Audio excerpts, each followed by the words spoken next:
hour rings the bell and the members show to the GMP morning show.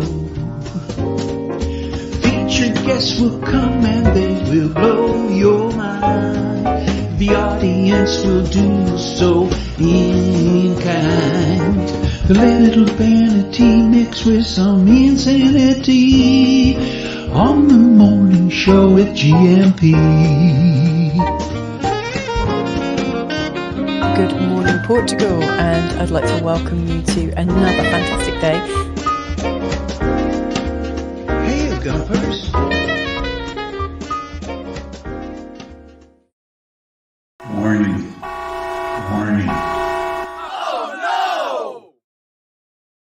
Oh, yeah, a lot of dad jokes this morning. They're coming in thick and fast from every angle, it would appear. Thank you, everybody. Good morning to you. Hola, bon dia, alegria, Munson here with the Good Morning Portugal show, live stream and podcast. Wow, what a morning we have for you today. What a day we have for you today. It's like Veronica Day today. Mrs. M will tell us about the agenda in just a moment when she arrives. She is still in hair and makeup at the moment. Yes, Veronica's joining us at 9, of course. And that gentleman, British gentleman, in Lisbon, will be with us from 9:30 as well. I would like to detail for you this Portugal resident article about visas going online, visa renewals, including golden visas, moving online. Now I have been mistaken here because I thought that meant that was a heralding of the visa process in general going more online. But I think still quite a useful place to go this morning. After, of course, you've said hello to everybody. So I wasn't sure if Carl was going to be here, but Carl will be here at 9:30. Carl Hyde, that is. Carl Munson is already here. I can see him on the screen. Yeah, Veronica at 9, Carl Hyde at 9:30, and he coincides, of course, with Europe's biggest phone-in. And that was an interesting day yesterday, wasn't it, when that young fella, Matt, called in, Matt Tress. From Surrey. We got a picture of him because he got his certificate yesterday, of course. Everyone who calls in gets a certificate which says, I was on the biggest phone-in Europe. I will be showing you that from Matt Tress later on. If you want your certificate, call in after 9:30 this morning. I'm still actually downloading that. The ink is still drying on Matt Tress's certificate from yesterday. I was on Europe's biggest phone-in. Hold on a minute. Download. Yes, download that. It's coming through. It's coming through on the printer. And you're lucky, aren't you, in this day and age, if anything comes through on a printer first time. Let's see if that works a bit later on. Okay, we've got PT Country Bear Marcus. Jared Shake Box is back. Excellent value yesterday, Jared. See if you can keep it up today. Great to have you as a recognized part of the community this morning. 2 days in a row makes you a recognized part of the community, plus a smattering of appearances from before. Don't think we didn't see you. Deagle, Pete, James, T-Duck, and of course, Coach Turner, Mrs. M, getting a tracksuit on or off now, depending on what Coach Turner has for us. Jack Frost has been out in Hertfordshire. So layering up, tip-top in cold. Oh, top tip, not tip-top. Well, he's both, isn't he? He's top tip and tip-top in cold weather. Running tights under your jeans. Now, I have my concerns. No, actually, I'm not. No, because I'm not judging you in any way, Coach Turner. And I would like to say that we're a very welcoming, warm, and non-judgmental community. And if you want to wear tights under your jeans, you don't have to pretend it's in any way to do with sport or keeping warm. You just enjoy yourself, my friend. God's got tip of the day. That actually, no, I've got to hold that until Mrs. M comes here because she actually likes to do those. If she doesn't do them, she at least likes the benefit of visualizing doing them. I think it does give you some benefit to visualize yourself doing those God Squad tips of the day, even if you don't actually do them in the physical reality of this matrix in which we live. What? It's unlikely today. She's in a tight dress. Oh, you look like the woman from The King and I in your big hooped dress under It's not a hooped dress. Will it fit underneath the table there, under the studio table, I wonder? I need sound, my love. You do need sound. You have got sound. You should check. Do. Yeah, you see, that was a big assumption, wasn't it? This morning at the cafe, Portuguese. Good morning, by the way, Mrs. M. There she is. Well, You need to put me on the screen. What do you mean I need to put? Oh, I can see you, but no one else can. There you go. That helps, doesn't it? Morning. This morning at the cafe, a Portuguese friend asked if I know what bom dia alegria means. Oh, spooky! That I need. Hold on a minute. I need to get the jingle out. Which jingle do we need for that? No, we're not that one. This one. Special gumperish coincidence this morning. It's good, isn't it? I like it. Why, yes, I do, said T-Duck proudly. Why, yes, I do. I'd love it if you do it in a full W.C. Fields way, as the American in Lisbon. Why, yes, I do. And that'll be such a great retort to your Portuguese inquisitor there. Deep thought from you, Ursula K. Le Guin. She's written books. She looks like she's written books of pithy quotes and deep thoughts. Have we actually seen a photo of what she looks like? No, but that can easily be done. I've got this thing called the internet here. Yeah. And I might be able to do that for you. Ursula K. Le Guin, she said, if you evade suffering, you also evade the chance of joy. Yes, that is definitely true. Is it though? Yeah. I've doubted this through my life. No, but we've been it's the apologists for misery who like to say this sort of thing. Do you know what? I don't know about that because we've been playing around. I mean, behind the scenes, obviously, we're not all just about japes and weird memes, although Carl really is. We also do a little bit of personal work here and there, and we've been thinking about probing. We've been thinking a lot about receivership. And which you need to clear that up because for American viewers and listeners, that means something on the football field, I think. Oh, and but it might be a useful metaphor. It could also mean something like going into receivership as well. Yes, yeah, been there, done that. Which also doesn't sound so good. But like we were talking about, how you can be open to the flow of wealth and health and abundance happiness and abundance. Yeah, and in our conversations and with some of the material we've been listening to and reading and whatnot, we've come to the conclusion that you can't really receive very easily if you are putting up boundaries and barriers. Well, that's true. So that kind of matches what Ursula is saying. If you evade suffering, which is what happens when you put up a boundary, you lose the chance to feel the possible joy. Yeah. I mean, it's like any of these quotes or motivational phrases. They definitely have their benefit, don't they? Yeah. But I also think it's okay to have boundaries, but to have discernment with them. A lot of people just throw them up around them all the time. And I know we don't seem very boundaried, but we do have our areas where we, try and protect ourselves from things. And I've noticed that since I've been trying to protect myself or hide myself, or obviously I'm not hiding very well, joining Carl on this show every day. Yeah. Hold on a minute. Would you like to how can you progress yourself when you're hiding yourself? Is a good question. Well, yes, and to me that's almost like physics, isn't it? It's that's a law.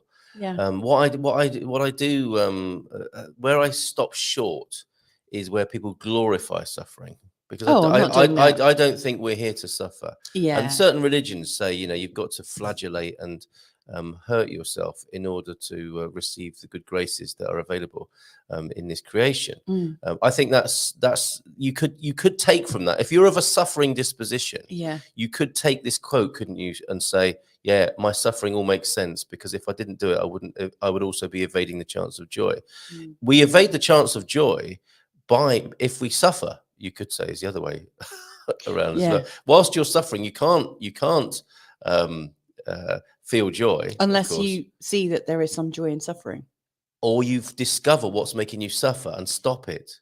Do you know what? I wonder what other people have taken this whole deep thought of the day to mean. That was our first slip road, which we only like one or 2 minutes into the show, and we took the first escape route of deep thinking that we could possibly find. We're so easily distracted, aren't we? I mean, I was going to say something else. I can't think what it was now. It'll come back, I'm sure. I like the look of Ursula. She looks all right, actually. She looks like someone who knows a thing or two, and she clearly does, doesn't she? She has got a smile of sort of confidence, and also like, I haven't figured it all out. Here are a few things I have figured out, and I like it. I like the vibe exuding from this lady. And often when I say things like that, but what about that time when she said this? It's like, okay, well, I say it with reservation. That's the really scary thing about living in these modern days. Yeah, is since for the last 15 years or so, everything we've said has been recorded somewhere. What? No one told me that. I mean, holding people accountable for one thing they've said without putting it in context of the whole This fly that wants That to... fly wants to be on your side of the Yeah, table. he really I'm does. quite glad of that. What have you sprayed on your hair? Is it that? Maybe if you put more lacquer on it, will stay there. Yeah, who knows? See. See the fly-covered ladies, like a circus act. I've got rid of my beard today. I gave it a bit Oh, of pluck. excellent. Well So- done. No, that's you in the second half of the show. Oh, okay. Take the fly-ridden wig off and get the beard out for the second half. The greatest showman continues from the theme Why yesterday. don't you take your top off? We bet. Show everyone What? your big boobs. Awkward. Very awkward. Very awkward. Big boobs. Well, I might not be Show the only your bearded big lady here. boobs. You Alright. might be a bearded lady too. Who knows? What? Stay Find out in the second half. Don't go anywhere. The greatest show on earth. Pretty sure people be like paying us quite a lot to keep your clothes on. Whose big Am I? boobs? Whose big boobs do you want to see? The hairy ones. Oh, people are really going to be turning off. Gagging on their cereal. Yeah, gag on your Yeah. cereal. Sorry about that. And also in the second half, Hugo Nono. Got you there, didn't I, Mrs. M? Who knew? I really The- can't stand that The image. Palace of Mafra It's really gross. is a. Would that make it better? No. Is a monumental Baroque. No, his jingle is. Oh. Hugo Nono. The Palace of Mafra is a monumental Baroque and neoclassical palace monastery, a palace monastery located in Mafra. Okay, hold on, nearly finished. Hold it right there. Construction began in 1717 under King John, or that would be Dom João the Fifth, right, of Portugal, and was completed in 1755. The palace was considered. It's nearly gone. All right, it's gone now. No, it hasn't. The palace was classified as a national monument in 1910 and was also a finalist in the Seven Wonders of Portugal. Sounds like it didn't make the cut. Being a finalist. I was also a finalist, I like to say. I can still see you've got your finger on that mouse button as if you're about to put it back on. Oh, Okay. you see a little thumbnail of him there as well, Yeah, don't I you? do. All It's the really time. creepy. I'm so It sorry. looks like the front cover of a Stephen King novel. That's what I don't like. He was about 75 yesterday, apparently. Is he? Yep, congratulations to him. I think that's right. Do you prefer this picture of Mr. Tress, Matt Tress? Yes, who Matt. takes his own priest everywhere he Yeah, goes. and he's got Free mattresses, tins of paint. I was wondering about the priest. Is that for when he goes to Fatima? Oh, yes, his mattress blessed. Ah, Two for the price of one. Well done, Matt Tress. Who's going to be calling in today at 9:30 on Europe's biggest phone in? who knows? Let's get ready to phone in. Okay, right. Okay, back to the comments in the chat. Who's here this morning? Do you want to do the God Score tip of the day, Mrs. M? Do I have to actually hang on? Well, let's all visualize ourselves doing it at the very least. And Continuing the theme of Mrs. tummy no, muscle hold on a minute. exercise. Sorry, What? sorry. What? We got talking about mattresses, which is what produced, created Yes. that rather elaborate meme from Yeah. yesterday. I mean, there's so much to say about that story, and some of He it's put missing. sunglasses on him The as goal, well. yeah, caller. He had so much going on in that, and there are bits missed out, like the gold mankini and the Yeah. admiring checkout staff, Yeah, Leroy Merlin van, all the rest of that. Why was I telling you all of that? I wonder. I can't remember. I But you can't- I took can't off. remember now. You took off the Flies on your hair again. I know. What's that lacquer? You took off the exercises to go back to there. So that's probably where your thought went a bit All right, wonky. I'll try that again, and I'll interrupt you for a second time. Oh, it was because the mattress deal has collapsed. Ah, Do you think it was bad luck to talk about it on the show? I just think it was good fun. It was We really had a good bit fun, of a giggle about it, didn't but we? I got a call from the mattress guy who wanted us to be mattress influencers to say he's actually left the company now. So I was a little bit disappointed by that. But I'm not. as one door closes, another one opens, and I wonder what sponsorship opportunity awaits us. We are open and we are available for sponsorship opportunities. I've got an exciting one to share with you actually in the next few days that has actually happened that maybe have helped to you, dear Gumpers. What is it? I can't say anything until it's Okay. official, Okay. and all the documents have been signed. My people. Do and we their get to people. dress up and lie in bed? That's quite a good idea, actually.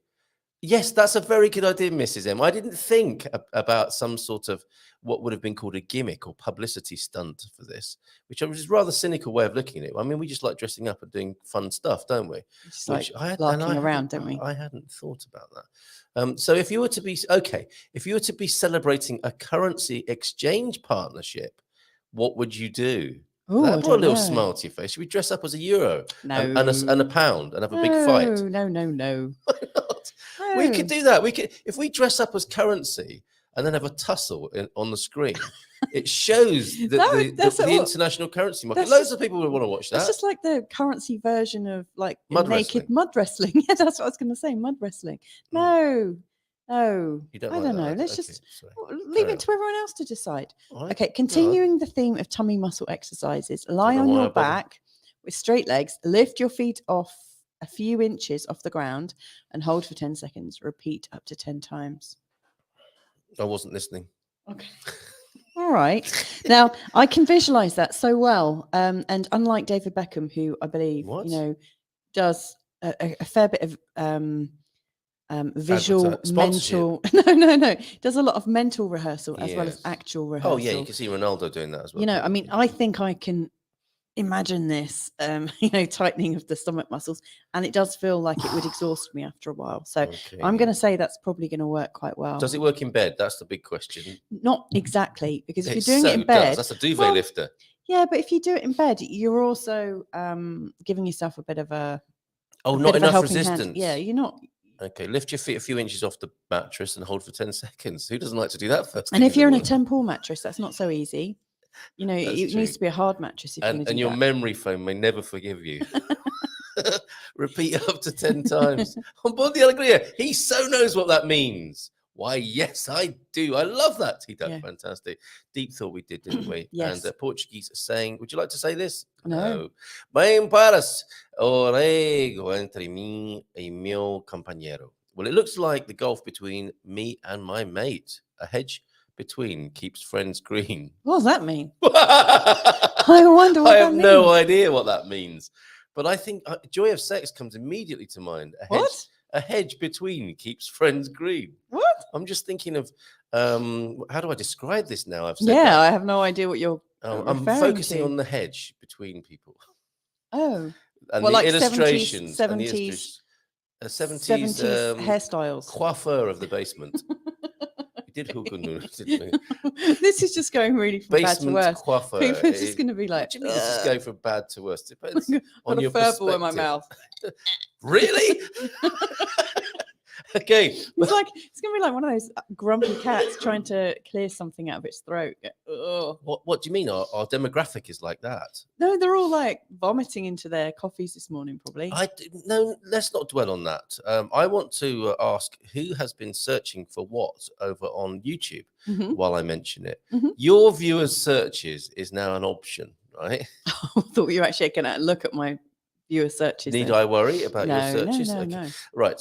So over on channel analytics at Good Morning Portugal, there is a Lisbon, Portugal, which you could understand. Yeah. There is the virtual rosary, which I don't understand, but I'm obviously going to have to make a video about it, whatever it is. UK economy. Why are Good Morning Portugal people looking at UK economy? Pike fishing. Possibly because people haven't quite left Pike the UK. Fishing. Okay. You know, like people are sort of in between the UK and Portugal. All right, but which one of you is this? Royal Enfield Classic 350cc. We've got to make a video about that now. And, UK EU is a content gap. Yes. Or is it a contentment gap? It might be a contentment gap. I think it's a content gap. Okay, I think Pete is bringing in some dad jokes here. Thank you very much, T-Duck, for all your excellent contributions. And to James, bom dia, Gampas, feliz quinta, todos, como vão, tudo. Pretty good, I would say. We're all right. Yeah. But we did struggle to get out of bed this morning, didn't we? I didn't. I've got this habit now, and I don't know if it will be approved of by sleep researchers and experts. But I mean, who trusts any scientists these days anyway? It's just it's a way. It's not anyway. It's not people. Science is not about people. Science is about a way of thinking. Yeah. Right, okay. Glad we got that straight before we get ourselves into any trouble with that. So yes, I set my alarm so that I can lie semi-conscious in the morning. Who doesn't like a semi-conscious state in the first thing in the morning? What do you mean semi-conscious? So I can just lie there feeling appreciative and grateful Oh, okay. and delighted to be awake and in my body. Well, isn't that not semi-conscious? Isn't that Some people call that a lie. Yeah. But No. Doesn't that mean like you're awakening? Do you mean more generally speaking? No, in those kinds of thinking. From the You know, Matrix. with those lovely thoughts and awake. pleasure. I don't know what you mean. Maybe Anyway, come on, let's get back to sometimes you announce something like that and you think, wow, people are going to be impressed. It's like, I do that every day. Or I think it is a good way to start the days, to feel excited and okay, joyful. Here we go then. The dad joke warning was given early on, and quite rightly so this morning. I found that stages in rural Portugal were a lot more depressed than back in England. They were more obsessed with self-harm rather than just property. Very clever. What does self-harm mean? Self-harm. Self-harm and depressed. That's the... Yeah. Okay, very good, Pete. I think he's been up early as well with that kind of material, or he didn't manage to get it in yesterday. And I didn't find your rainbow contribution. Talking of rainbows, Pete, I didn't find that yesterday, but this was the one as we were heading out towards the meetup yesterday, which was small but perfectly formed. That's lovely. Also in the circus. And thank you, Rose, for sending us. I was going to say, we didn't take that, did we? No, that's not one of our kids. That's great. That's fantastic. Lovely picture. Thank you to everybody who came yesterday and had a good time at the meetups. Always interesting conversations there. Talk about deep thoughts. Okay. And thank you very much for that one. Dad joke warning from Pete. And second one, you didn't warn us the first time though, Pete. We cleared out my grandma's house this morning. We sorted out the good stuff and put it on eBay and then went to the estate agents to put her house on the market. Yes, I mean, and again, you know, me saying I do this, and people say everyone does that. I think probably this does happen, does it not? Do excuse me for coughing on you like that. Deagle in from Belfast. Bon dia, Carl. Deagle's got his own show on WhatsApp now, and over on WhatsApp, one of his opening gambits for his personal show on WhatsApp was, where are you? On Deagle's Daily Distractions, the WhatsApp group. My phone just rang. Person just sneezed and coughed a lot and didn't speak. I think it was a cold caller. Very good. Yeah, that is good, isn't it? And so, yes, he's there all week on WhatsApp. Thank you very much, everybody, for your humour this morning. She's going to be pretty peed off when she gets back from the bingo. that goes with grandmas. That goes with grandma's earlier comment, Pete's earlier comment about his grandma. I am so honoured. Jared Shape Box. I heard the nice things you were saying. Yes, so good to have you here. And Marcus, good morning to you. How are you doing? How is your schist this morning? Is it slightly damp? Bon dia, alegria todos, working and lurking. That's a merchandise line we should think of, isn't it? Working and lurking. Because a lot of gumpers are in that condition. Oh, and talking of South Africa, and not far away Botswana, which just illustrates some poor grasp of geography. I'm not sure if that is actually the case, but I was reminded of Botswana because of South Africa. I'll be honest with you. And the couple in from Pippa from Botswana, the neighbour tells me you are chasing people on a bicycle. The lady says to the dog, "He's lying. I don't even have a bicycle." That looks like Jimmy Chew as well, doesn't it? It does, yeah. Looks like Jimmy Chew when you're speaking to him. That guilty face. Yes. About anything, actually. Yeah, he's a naughty dog. Is this another one from... No, I think... Oh, maybe that was from Pippa as well. But thank you, Pippa, for your contributions from Botswana. I hope you're doing well. I haven't seen you in the chat for a little while, but thank you for sending things on WhatsApp, 913-590-303, where the big phone-in will be. Did we send the link to our guests? I don't know if we did. I don't think we did. WhatsApp. Have you just... okay. Do you have a StreamYard link? The other one says ended. That's a horrible thing to see first thing in the morning, isn't it?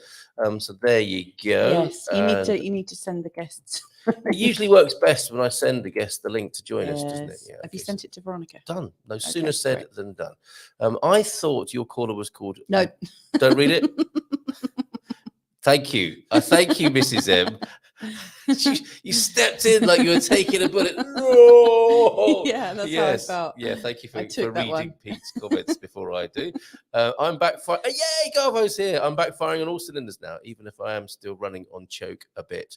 You know, young people I was won't just about understand to say exactly Can you explain, the same. Please? Can you explain? No, because I'm almost too young for that as well. Almost. When I first... you know you've got somewhere in life when you're almost too young for something. My first car that I started to learn to drive on or in, and then just after I passed my test, had a choke. but I can't for the life of me remember what the hell it did. Back in the day, in the 60s and 70s, and maybe before. Was it to give your car a bit of welly? Well, actually, I don't know what it did technically. Gary will be able to tell us this. And we're not. I can see we're not going to get the visa renewal article. I think I might have to do a special recording about that. We'll have to do that. That warrants. You think so this morning? Yeah, absolutely. Do you think Veronica and Carl will mind? Or maybe I'll do it at the end of the show. Let's just do it after then. Okay, but if you want to look at it while we're talking, it's in the chat now. Okay, so I'm back firing on all cylinders. The choke thing. My first few cars had a choke button. And they were in different places around the car.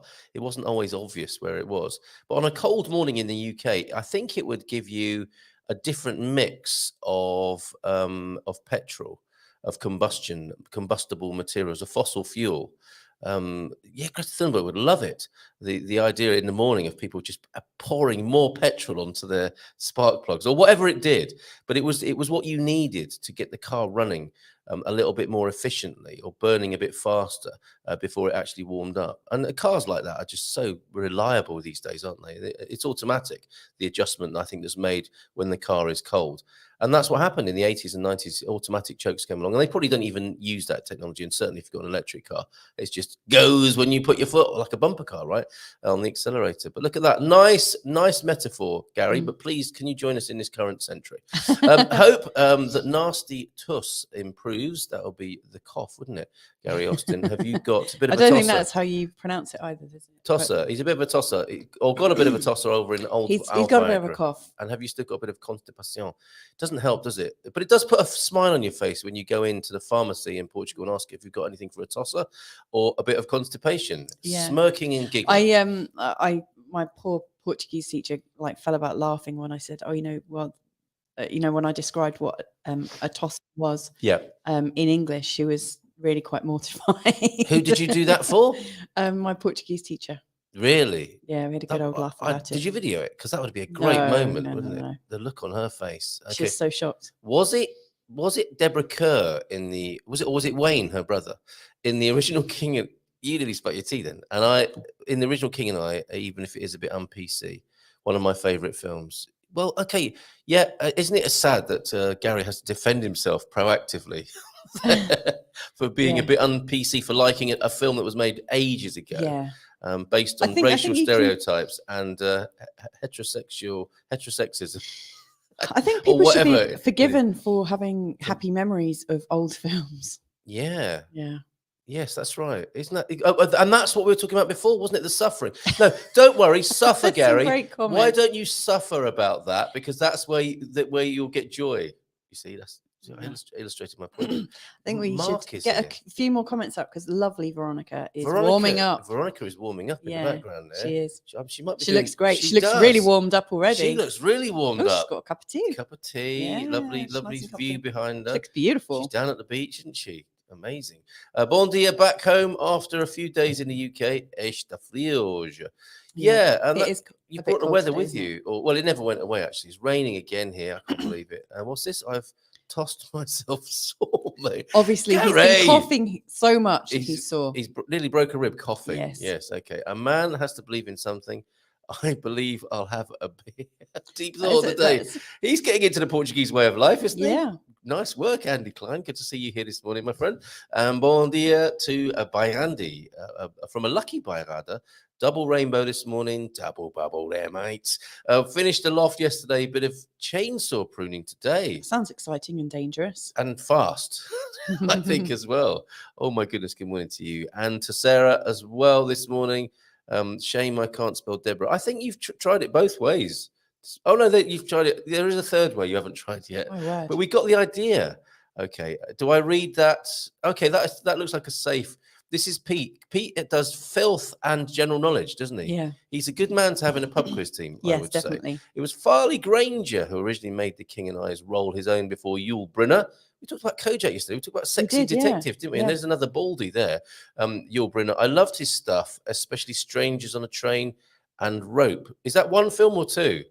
Because that could change the meaning of that. Yes. Strangers on a Train and Rope as one film is one thing. Strangers on a Train and it's another film called Rope is another.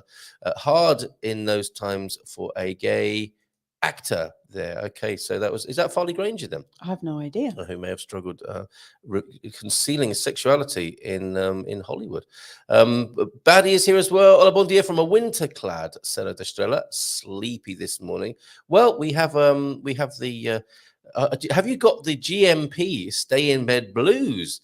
Because we've got the music, haven't we? Which is on our. We put some really nice things. It was a bit of a duvet day today. It was as though Blue Monday had extended itself to Blue Wednesday. Definitely. Yeah, and we put some cheery uppy things on the homepage of the website, including this. I wanna watch the sunrise, but I'm laying in my bed. I think I'll change my mind and just watch GMP instead. Good morning, GMP. Oh, yeah. Isn't that nice? He's on in the second half as well. We're going to have the greatest show on earth, aren't we, at this rate? 2 minutes past 9. Come on, let's get Veronica on. Okay. Here she comes. Hey! Hello. How are you this morning? Hello, my lovely. How are you? Great. It's another beautiful, sunny, gorgeous day. Looking out. The Algarve is winning, isn't it? It's just lovely. We had a couple days of some wind, and the people visiting in town said, "Oh, this is much too cold to live here." And I said, "It's just a front. It'll be okay." Give it a day. They were easily put off, weren't they? Yeah. Hard to please. Well, this is actually a good time to visit, right? You come and visit when it's the coldest, the emptiest. And a big reminder to everybody, remember the first few weeks of January are the times where a lot of stores go on vacation because they can't go on vacation in the summer or during Christmas holidays. So they're like, everything's closed everywhere. And you're like, well, this is the time if they're private shops, corporations have to work. But if you're a private shop, you give the whole staff off for a week or two and perhaps even the entire month of January. So that's a nice perk, isn't it? So when you're thinking to yourself in the summer, these people work so hard. It's a different way of life, isn't it? They are working hard in the summer, aren't they? Then they deserve and look forward to a month off, perhaps in the winter as well. Hopefully that is the way for them. If it's a property call, take it, Veronica. You can. No. So what I do is I pair people with agents. So I set up the time where we talk. I make sure they're serious before I pair them up with my agent. So I do get a lot of emails. Give me an agent. No, I have really good agents. They've been trained well how to work with Americans. I'm not passing them off till I know you're serious. So we very good. Excellent. Equal. And then the agents can work very easily. It's someone who's serious, someone who knows what they want and where they want to live. Because that's where I'm going in and saying, okay, where do you want to live? Oh, I don't know. Can you give me an agent in Lisbon and one in Villarreal and one in Sagres? No. You're wasting somebody's time. One of those three, you're not going to live in that area. So no. So very good. I like that. Very good. That sounds like the right way to do it. And that's slowly changing the industry as well, which you could argue needs to be done, which is fantastic. Thank you for your work. And it'll get really changed soon. I'm going to speak at a conference for all of Portugal for an agency and explain how to work with the international market and how to make changes. Is that trade only? The second week of February. And is that trade only, or can anyone watch that? No, it's a live conference. Like we're going, all the agents from Portugal get together once a year for their annual conference. And of course they come to the Algarve because it's warm. So that's really brilliant. That's fantastic. Have a breakout session on how to work with Americans and foreigners because we expect something different. We expect a little bit more transparency than what's the custom here. I don't want to say it's the law. I want to say it's the custom. Yes, and it's a collaboration now, isn't it? It's an evolution of if people want to sell houses and people want to buy them, you've got to kind of bend a little bit, I think, haven't you? Or understand each other. That's the thing, isn't it? Yeah. It's about And I popped into a store yesterday. I got my hairs. That's why they look good because the lady. When you're in the background, you're going, oh, you look at now because I had my hairs done yesterday. So it came out okay. It actually came out great.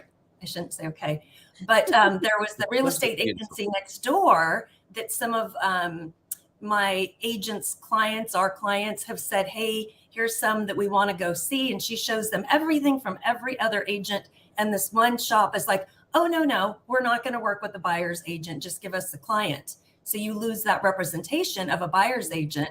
It goes from being a bilateral contract, which is two ways, to one way, where you've given up your representation because this agency just says, no, we want to represent the buyer and the seller because we want both sides of the commission. Yes. And people don't realize that when you sign off on having a buyer's agent, their liability is lessened, because when you have two agents, it's a bilateral contract, goes two ways. One's representing you, one's representing the seller. And when you give up that right to have that buyer's agent, it's a bilateral contract, meaning they only have an obligation to the seller, and then they kind of have best efforts to you, which means what's your best effort? Yeah. Okay. Well, this is very, very interesting, and I'm sure people will have questions for you about this. You don't look now, but you have an Art Deco hotel behind you, apparently. And Filomena's with us. Bom dia, alegria. E uma ótima quinta-feira para todos. Igualmente, querida, to you, Filomena, who's with us this morning. I think limbering up for her language sessions. Trips for Brits with the number 4 if you want to get in touch with Filomena. And yes, as he guessed right here, Portugal, she was awoken by a bad dream. Veronica's background is Villarreal, Sant Antonio.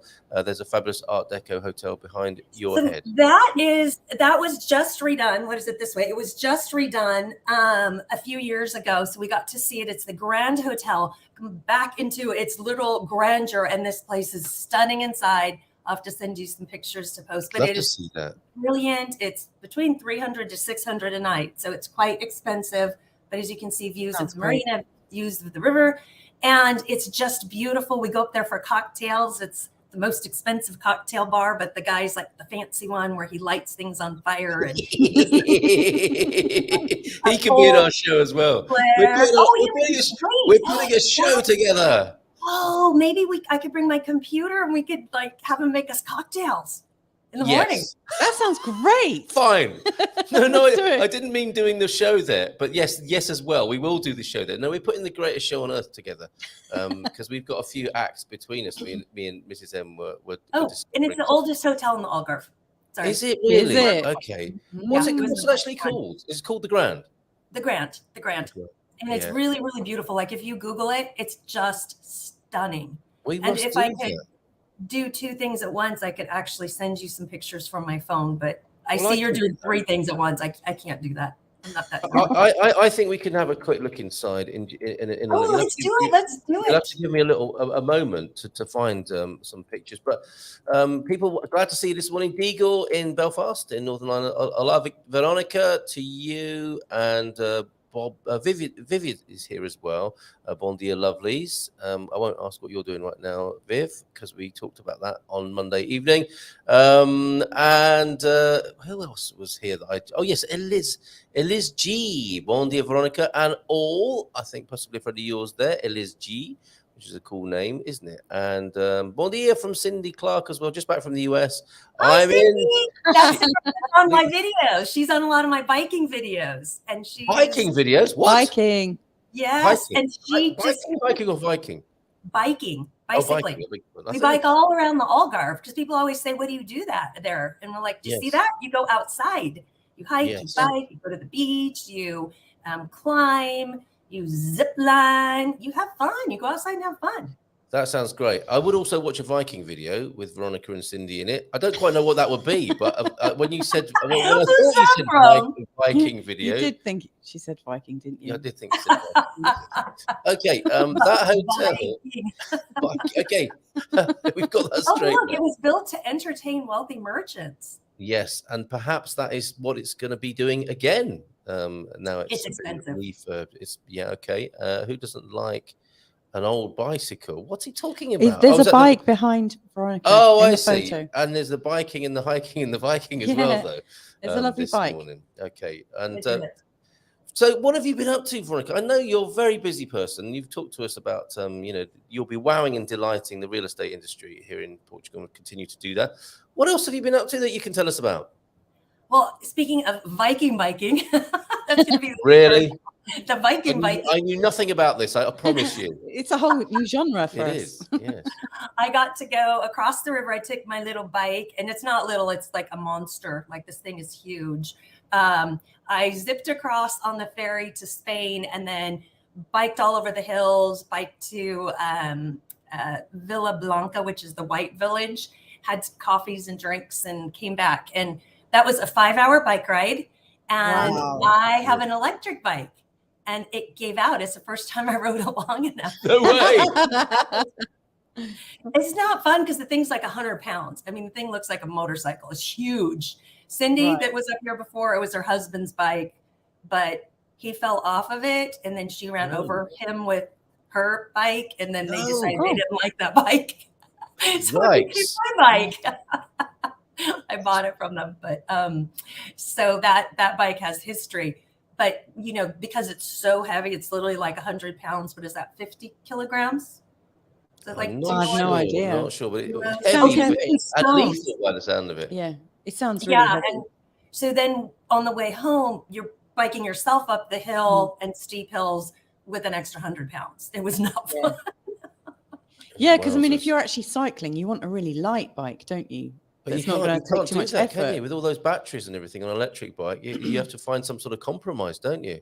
Yeah. How long did the return journey take you? Like, it took you 5 hours there. A workout. How long I should send you the picture. I don't know if you've got WhatsApp on there, but it's in the article. Oh, I wrote it. I have a new monthly column in the East Algarve magazine. And let me just send throwing that into the conversation as well. Well, because I have a picture of the bike in that, so it reminded me about the. Okay, let's see if I can do two things. As we say in the UK, you had to get off and milk it. Is what some people might have said to you, or as you were pushing it along the street, someone would have shouted out from a passing vehicle, "Your back wheel's going round." Happy times in the UK. I can sometimes understand why we left the place when we talk about it in that way. Yeah. We'll just go through a few of our comments here and see who else is greeting you this morning, Veronica. Euro versus pound. Going back to us dressing up as currency, we were looking for a way of launching our new currency exchange endeavor. Who gets to be on top? It changes every day, doesn't it? Are you going to hold it up to the screen? No, I think you're sending it to us. Okay. I send it a WhatsApp. Can I send stuff on my side? Oh, present. You can. You can. You can present. I can take over. No, Veronica, no. Although maybe you two should talk about that because you are going to be taking over tonight, aren't you? I'm scared. I'm doing two things at once. What's happening tonight? Veronica and I are going to hang out and we're going to have a good old chat and we're going to answer any questions. So if people have got questions, we're going to endeavour to answer them. And that'll be live tonight on this channel. Yeah. Yes, ask us anything. Yeah. Okay. Which will be really fun. Well, they are taking over. Are a British lovely lady from the north. You've got the crazy American from the south, and we will answer everything. Country, what was it? City mouse and country mouse. Yeah, that works. Really in the city. Town mouse. But we're happy to answer anything about like moving, about being here, and probably other stuff too. Who knows? Okay. I have a feeling it'll get really fun if we get the right girls. I've got a feeling it's I think it's going to be great fun. All right, that's tonight on this channel. Mafra is just a 10 or 15-minute drive away from where I live. I went on the free Sunday morning walk through for Lisbon residents a little while back. The place is huge, including the library, which is also huge. Oh, yes, I've seen pictures of Mafra Library. It's a lovely, lovely little city. And apparently has bats to control insect pests. I've heard about this, and there's a display of their tiny skeletal... Oh. Well, I think that's probably after they've done a good career of pest control inside the library. Yeah, I love seeing bats flying around. I always think that's nice. Inside a library, though, to control a pest. They're inside the library. Inside the library. I thought they just ate mosquitoes. Do they eat mice? Because the bat's like that big. Wouldn't a mouse be that big? Oh, I'm not sure. I think they're just for the insects. We need to find some information. Yeah, insect pests, not. I mean, that would be truly terrifying, wouldn't it? If you were just trying to read a book. Can you imagine? And if you're in Mafra Library, just minding your own business, reading Harry Potter inside a more impressive looking book, which is the way to do it, I'm told. And then suddenly a bat flies past carrying a rat, or two bats fly past. That's actually like a scene from Harry Potter. They normally have owls like swooping in with messages. I can hear the music in my head as well. Oh, totally. You're picturing Trinity College. Have you been into the long room in Trinity College? No. And they've got those spiral staircases that look like you're totally Harry Potter. I can totally picture that. And there is a bookshop is it in Coimbra or Porto? Porto. There is a bookstore that has. Oh, that one. There is one in Porto. Which inspired J.K. Rowling. That's right. Allegedly. And any minute when you're sat there and you're just hearing somebody shout out, Potter! from the back. The saying is about boundaries. Okay, that was our Portuguese phrase of the day there a little bit earlier on. Okay, so it makes sense. Thank you very much for that. Let's go back to it then. Bem para o rego entre mí y meu compañero. So, okay, well, it looks like the gulf between me and my mate, a hedge between keeps friends green. Okay, which apparently is a Portuguese saying, so yes, a happy friendship is based on healthy boundaries. It's useful to have a little boundary between people. What do you say about that and boundaries? Because, I mean, obviously, being an expat in the Algarve, you must get lots of invitations to places, and there must be lots of people wanting to hang out and stuff. Have you merged your work and boundaries? That's going to have to be one of my goals this year, and you can help me with that, Louisa, setting boundaries. When I walk around, people are like, hi, Veronica, and I'm like thinking, I'm so bad with names and faces. Do I know this person, or is it because they've watched the channel? And, you kind of go, oh, hi, how are you today? And you're trying to get information out of what have you been up to? Oh, we're on our scouting trip. Oh, okay. How's everybody? You ask all those general questions. And finally they go, oh, thank you for, saying hello or talking to us. We watch your channel. And then I go, okay, I haven't met them. But it's been quite fun. So if you do see me, shout out and say hello. I've seen a few people that they're looking and I'm like, up in my teeth, like what's going on, and they're staring, and then and eventually the husband or wife, one of them, it's so funny, one of them will kind of traipse by and go, hi, are you Veronica? Are you the American in Portugal? And the other one is like horrified, just mortified. Don't say hello. Don't bug people. And I love it. It's fun because, it's a very, very small segment, right? The people who are moving to Portugal, who actually watched YouTube and then watch my crazy stuff. So you've got to be pretty crazy. So come say hello because you're my kind of crazy. Oh, that's lovely. That's really lovely. So that's it's super fun. And our tribe really grew. And because I'm such a big mouth, people hear me before they see me. Is that Veronica? Yes. Someone did that with you as well. They have said that. Yeah, there was one time I was going to the bathroom at a cafe, and I said, "Okay, guys, does anyone need anything at the bar?" Because you pass by, you throw your order in, and these couples turned and looked. Go to the ladies' room, come out. They're like, "You're Veronica." And I'm like, "Yeah." And they're like, "We heard you," but I get that all the time. They hear me before they see me. That's brilliant. So I think the answer is a no on the boundaries thing. I need to learn because we did have a group of us that got together to have fun. And generally when it's a new person, they sit down and right away hammer into where should I live? Where should I go? Like a full consultation session. Yeah. And I need to be able to say, because I did get commandeered at 2 outings where 2 couples sat next to me and actually grabbed a pen and paper and thought it was like their time to have a full-time private consultation. I'm like, so how do you boundary that? Go and get me a glass of wine is the worst, isn't it? So later my friends told me, they said, well, what you need to say is, oh, you know what? I'm with my friends and I don't work now. You're welcome to join us, but I don't work. Differentiation, you do work time, and so they realize that they're eating into your work time. Yeah, because I set aside just, enough for 4 or 5 people once a week on Sunday, and that's it. And if they don't want to do it privately, I put out as much as I can on YouTube, and I say answer questions underneath, and I'll get back to those questions. But some people just kind of want a private consultation without realizing set and setting, right? So Louisa can help me work on that this year. She's going to be my You could say to them, location. And I say, oh, that's so cool. Is that your favorite property? Saying, no, it's just, this is not the right time or the place right now. Royal Enfield could have been, we were looking at what people are searching when they come to our YouTube channel. And the Royal Enfield 350cc motorcycle, which is nothing to do with Portugal, quite frankly, Francis, might have been you. Do they have waterbeds at the Grand Hotel? One of the most exhausting nights I ever had was on a waterbed. And that was just trying to get to sleep or trying to get out for a wee. Our Yes, our mattress continued. You couldn't do Coach Turner's exercise of the day on a waterbed. You get different results. We have someone that gives us exercises of the day or exercises of the week, and we were talking about whether we could do them on mattresses. Definitely couldn't do that on a waterbed. Okay, morning routines. That sounds fun. Morning routines, Carl. I wake up that way every morning. I nearly always allow myself an hour from waking to leaving my bed. And if anyone else wants to share their morning routines, it's always interesting to find out. Not too much detail though, folks. And Botswana is our neighbour country, so thank you for that. The pellet burner, they're working overtime, and after a 5-month wait, we finally have gutters. Life is good. Oh, that's good to hear. Veronica, gutters. Yes. There's a thing, right? You were talking about gutters last time, weren't you? Well, so we call them rain gutters. Like our roof even flooded during that torrential downpour. And then my neighbors came up to me and said, "Oh, you can't have furniture on your rooftop because it's making the roof flood." I'm like, "What?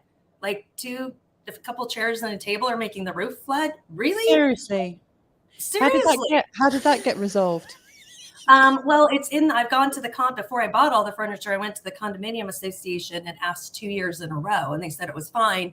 But these people are never there. So of course they come in, and they're the top floor. My surveyor said, "Don't buy that one that I really wanted on the top floor of the penthouse."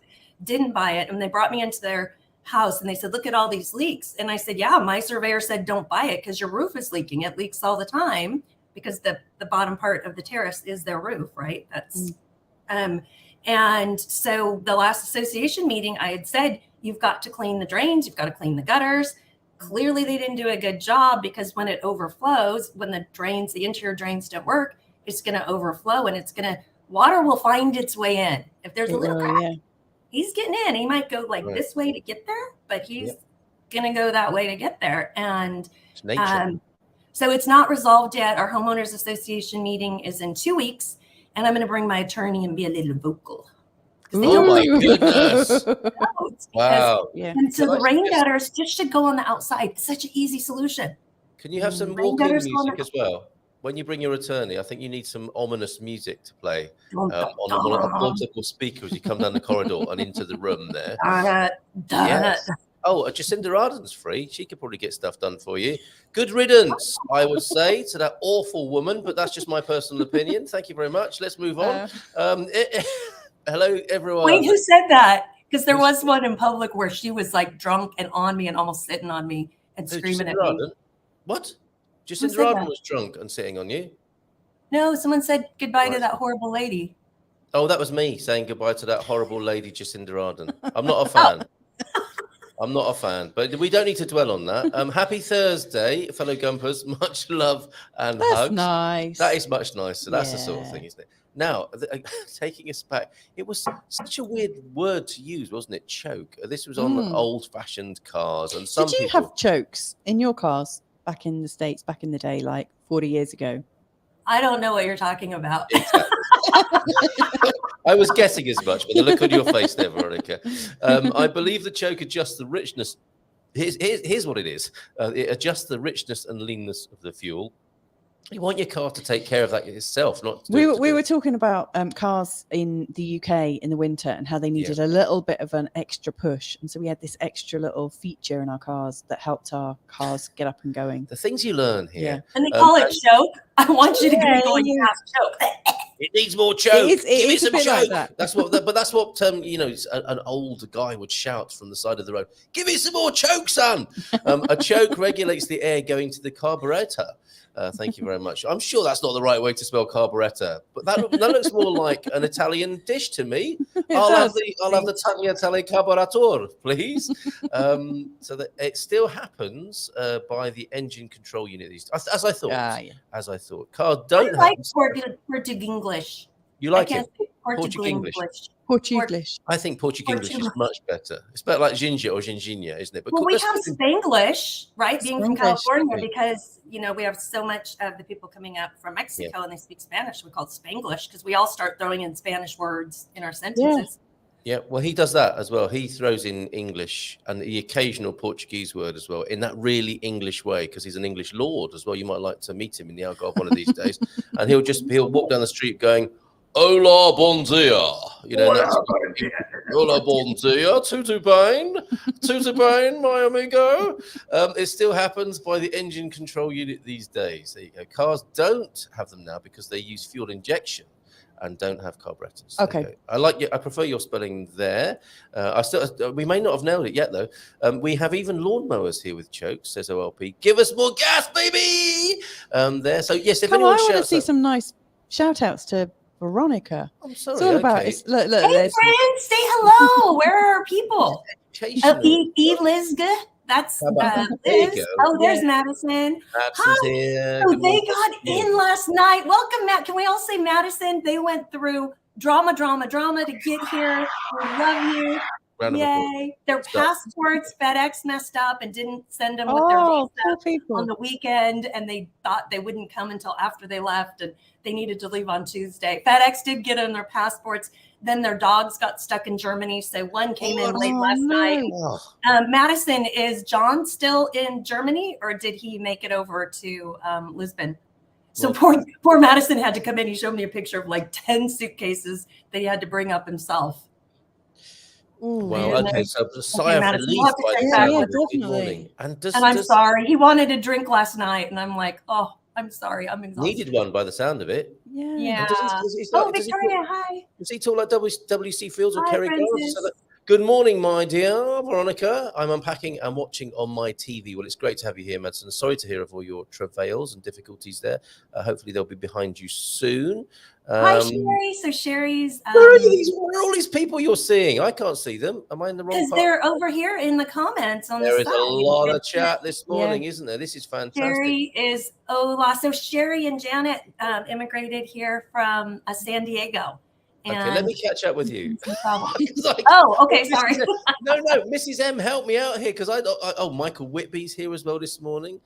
Bats, we're all over the place this morning. Bats can eat their weight in mosquitoes each night. Oh, and the Oasis, Nicole and Andy. Sorry, catch up. No, hold on a minute. Where is this? Let me find. It's in the comments of the show as you.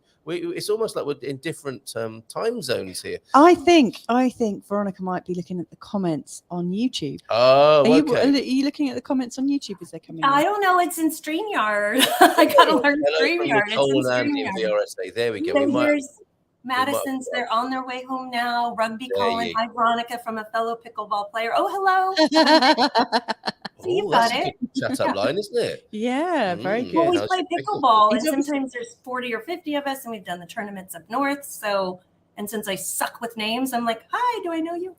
You might remember Rugby Colin's brother. He's a pickleball player with an unusual finish. I don't know if Rugby Colin will say more about that in the chat or not. Yes, I'm Elizabeth with a last name that starts with G, aka Liz G. And hi, Veronica from Baddie. Loving your upbeat vibes and fun-loving videos. Yeah. There's a nice. I've been not trying. What? Say it. Bajandis? Bajandis, but we call her Baddie. She's known as Baddie.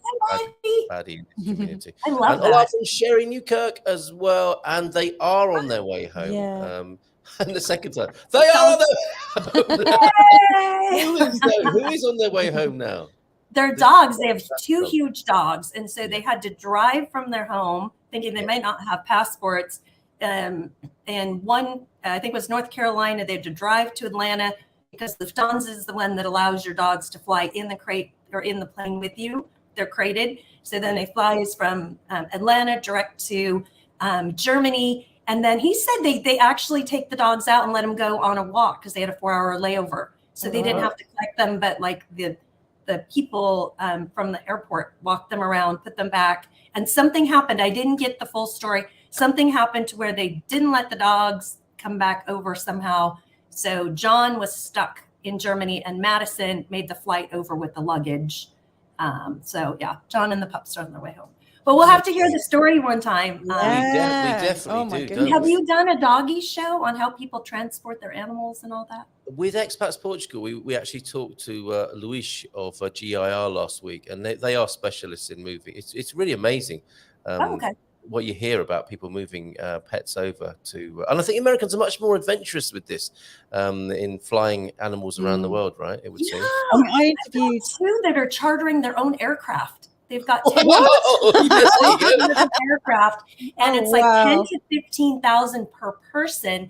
And it's a chartered aircraft that only fits 10 people, but your dogs fly in the cabin with you.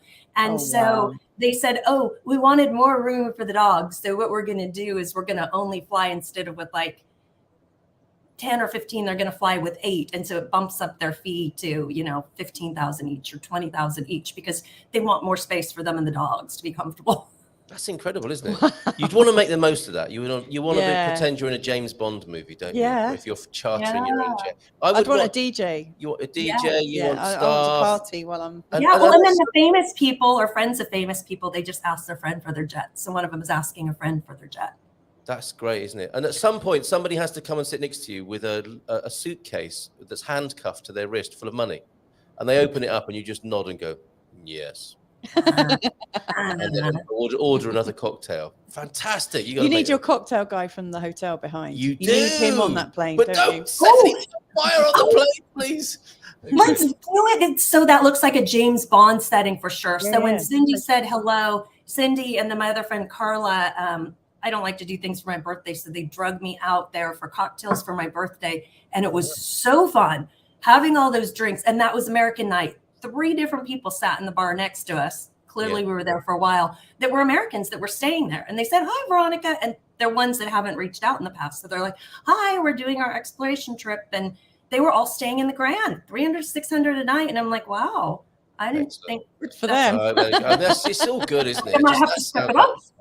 Brilliant. Thank you for your help with the Portuguese economy, you folks. And Cindy's well up for it, for the cocktails at the Grand.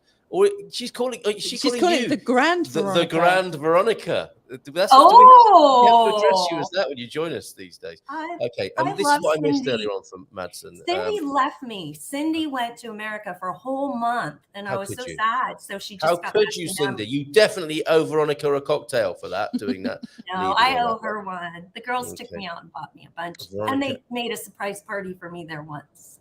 That's nice. This is a great place. We got to go there. It'd be fantastic to do a show from there, outside broadcast. Veronica is busy. I'm here in Eastern Algarve, and Veronica's advice has been invaluable. She knows her stuff and has helped me tremendously. We're just getting started. She's so kind. I'm grateful. This is fantastic. We're clearly not going to get to all of your comments this morning, because now there are further complications in a very good way, I have to tell you. We're about to throw open the phone lines for Europe's biggest phone-in, so you can call in and ask questions of Veronica and the man we call Carl Hyde as well. So let's bring him into the picture as well. Oh, hi, Carl. Hello. I can do that as well if you want. Should we all just join? Doing some adjustments. Adjustments. You can just do it with your screen. It's like a children's TV show now. Okay, and let me throw open those phone lines on Europe's biggest phone in now. I'll be right back after this, my dear friends.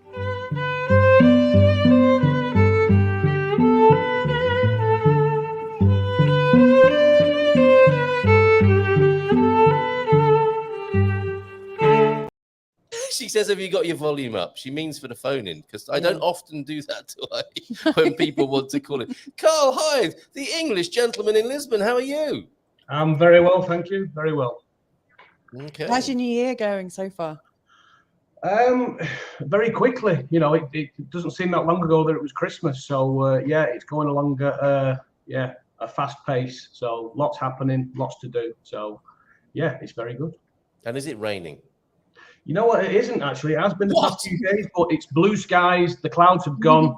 And it feels like Portugal again and not Manchester. Yeah. So. Yay! Thank heavens for that. Always well again. Oh, yes. Okay. Given the choice, I probably would go for the Portugal weather rather than the Manchester weather. Yeah, no disrespect or offence meant. We have our first caller. Good morning to you.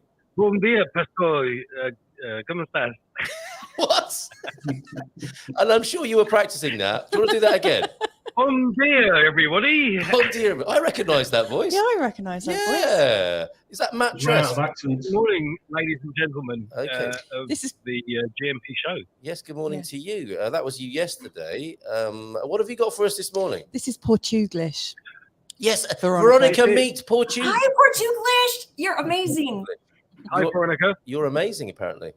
You are. I am. Okay, prove it now.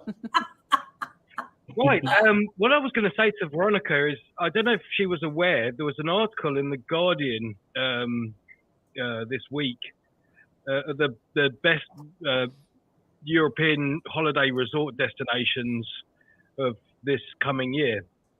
And it listed Fusetta as the #1 getaway spot in Algarve. Where and is now, it? obviously, I'm intimately familiar with Eastern Algarve. We go to Fusetta all the time. So I'm very familiar with VRS and Tavira and Olhão and that kind of end. It's a beautiful part of Algarve.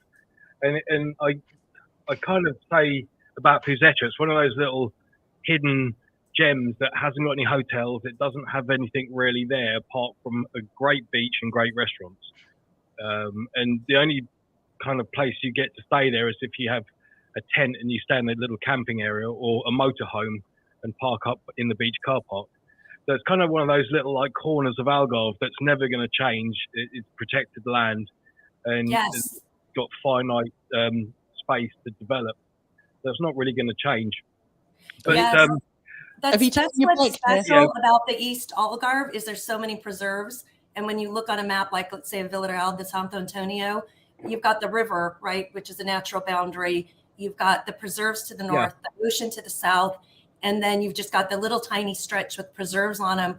Those beaches are going to stay and they're hidden. And one blogger came in and said we didn't have a beach in Vila Real de Santo Antonio because you have to go through the pine forest from town to get to it.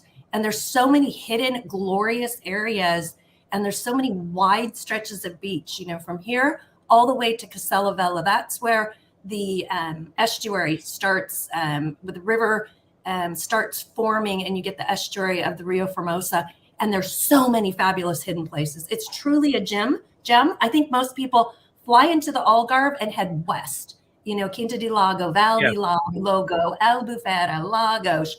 And they're getting so over touristed and there's no natural boundaries. So you look at cute little Lagos that's just to get there, what you go through high rise. And now the density of the population there, when you go to their little tiny, beautiful beaches, there's no place to sit. So I'm encouraging people to go east because they're still like Tavira. It can develop, it can grow bigger and bigger and bigger, up to the highway and beyond. Okay. But when you get past Tavira, and all those cute little communities too. Even Cabanas is growing, but it's still adorable. Castella Vella, Praia Verde, Altura. There's just it's amazing. So many just hidden gems. I recognise that, Veronica. When we went to the Algarve last month, or whenever it was, last year, there wasn't a distinct one town, then another town with its unique charms. You get that on the Silver Coast, don't you? But that part of the Algarve we went to just seemed like one long strip of. Yeah, you were in Albufeira, right? That was the show with Dr. Michael. With Serenity. It wasn't Serenity. Albufeira. It wasn't Albufeira. It was Lago, wasn't it? We stayed we stayed on that big golf resort, so it's all about the golf. Oh, that's nice. Yeah, but it's just urban sprawl. If there's nothing to stop the developments from happening, they're just sprawling and they're getting really overpriced. Like I've had people go to Lagos and say, "Oh, we're going to buy a 1-bedroom for $400,000," and it's like, "What are you doing?" Like, and they think they're going to rent it in like a new 100-unit condo. I'm like, with the new AL laws, you're not going to be able to rent that out. Like, so you're going to have to be there during the busy times. And I think I feel bad we're taking Carl's time. Carl, jump to you, other Carl. Lisbon, when you go to Lisbon, you expect that, right? You expect that you're going to have lots of vibrancy and city. Yeah, and sure. Even there's hidden gems, north of, Estoril and Cascais, you can get closer to Sintra. Yeah. But I think if you want that vibrancy and that fun city life you expect in Lisbon, you kind of don't expect it in the Algarve. So I think now we almost have to differentiate West Algarve, that's going to eventually be one continuous blob, and then the East Algarve. Let's not call it that on the tourism brochures. One continuous blob. One continuous, glorious, vibrant something. Yeah, but it's certainly different. It's certainly different. Go on, Portuguese, before we go to Carl. this is what I saw in Australia when I lived there. You've got a place called Surfers Paradise on the Gold Coast, and the town is like, I don't know, 10 miles long by about 200 yards wide. It's just a strip, and when you go inland past that, there's nothing there. I mean, you could almost say it's not exactly the same as the touristy parts of Algarve, but if you've ever been to the place with the marina, you know what I'm talking about. Come on, you can do this. Help me out. Help me out with the thing. It's Villamora. Thank you. Villamora, yeah. Thanks, Carl. Villamora, it's like by the coast for about 200 yards, it's all kind of like resorty. Then you go sort of further inland and it looks like a bit more like Portugal. Yes. And then once beyond that, there's nothing there. You know, I didn't like Villamora because you get the same cut and paste resort anywhere in the world. They look the same, you know. So this is what I love about Portuguese Algarve, is these little villages and towns that are sort of dotted around, and you get that in the east, well said, and in the very west as well. Yeah. But we were just in Villamora for New Year's, and you have to realize that was built in the 80s. That was built to be a development. You know what I mean? So that was built all newer, and when you get there, you don't really get that Portuguese feel. But I think we have to differentiate people who want that Portuguese culture and that old town feel, and people who just want sunshine. So you have to remember, people from the north, they have these glorious, cute towns, which we just get so excited about as Americans. They have all these lovely towns. They have history. They have castles. They just want sunshine. They want a place you can drive into that's, you know, a development, a housing development. That's the same for Americans. We have that, and we're looking for those cute little towns, you know. Yeah. So it's just a different something for everyone. Loving the insight about the Algarve today, and for people, I'll call you. Hold on a minute, because we want to get Carl in here at some point. Yeah, Carl. No, not at all. It's fine. I'm sure you'll have something to add to this, and we have another caller who's in the queue as well. So I'll probably call you directly, caller. I can see you. But for Carl and people saying, "Oh, I would go to Lisbon, but it doesn't have the beaches that the Algarve has." I think sometimes the beaches of Lisbon are underestimated or underplayed. Could you tell us a little bit about the beach life of Lisbon, as well as all the obvious attractions that the city has?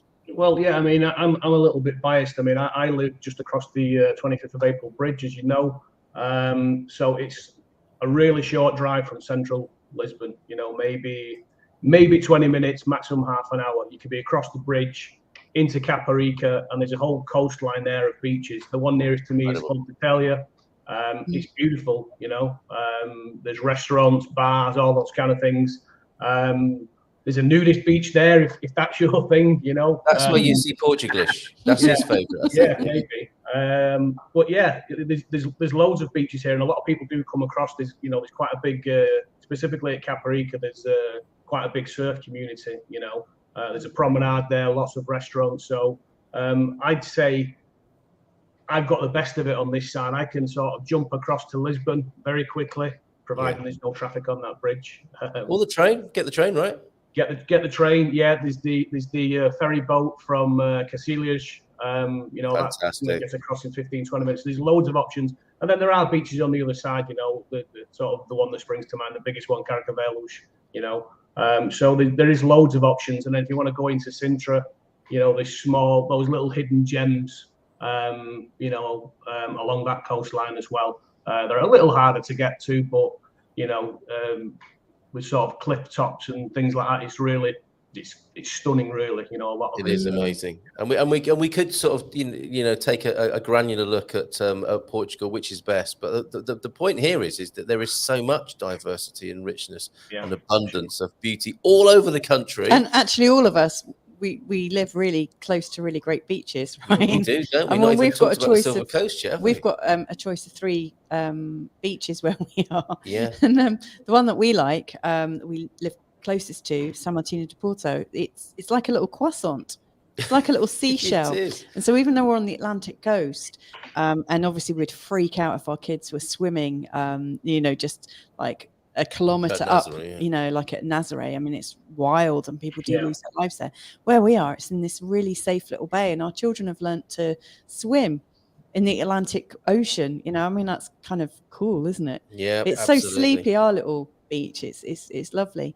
But I mean, the beaches here are just beautiful. Yeah, incredible. And I really want to come and see your eastern Algarve. I really want You're to see coming. You're coming. I have a guest room, guys. Come on down. Oh, yes. Algarve has so many hidden gems, says Victoria. We'd love Secret to. beaches, countryside villages, castle ruins, cliffside boardwalks, and the best weather. She's being controversial. Even if you don't live near a sea beach, there's also lots of amazing river beaches as well. The river beaches are brilliant. Yes, so true. Portugal, as a Lisboeta, what's your favourite beach to get to when you need to get away from the city life? It's funny. I mean, my favourite beach is at Fuzeta. The natural kind of sand duney, and it's the tell me the name again of the Rio Formosa. That whole kind of strip between Tavira and Olhão. I don't know the name. Like a Salavella? Are you saying because that's where it starts separating? You go up to the castle. It's the whole Rio Formosa strip. It's like it could be like Maldives or it's fabulous. Sounds amazing. Up in this area where Carl is across the water, Caprica down and Stubble, that whole kind of sandy beach area around there is fabulous. Yeah. But the first book I bought in Portugal was 50 Hidden Beaches of Lisbon. I have that. How many of them have you been to? Well, at the moment, none, because it's on my bucket list of things to do. The reason I bought it was co-authored in English and Portuguese. So it's written in both English and Portuguese. There's like two columns, and the column each in English and a column for Portuguese. So that's why I bought it, was to help me not only explore, but with the language. Yeah. But it's one of those sort of coffee table books, but it's fabulous. And some beaches you have to park 5 kilometers away and hike to. But I'm quite keen to do that because not many people are going to make that effort to do that. Yes. Yeah. And you get My these favorite beach is a huge hike in between cliffs, and it's so gorgeous. That'd be hike, not bike or biking. Hike. Also in the comments, we've got Jean Guderian. I've probably murdered her name. Lives in Moncarapaz, which is inland from Fuzeta. Oh, I love Moncarapaz. Moncarapaz, we got friends there who do the off-grid thing, basically, and they make the best red wine down there. They really do.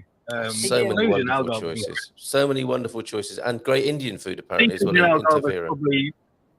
Seafood in Algarve is probably superior, I would say, as well. Portuguese, can you hear that someone else is trying to get through?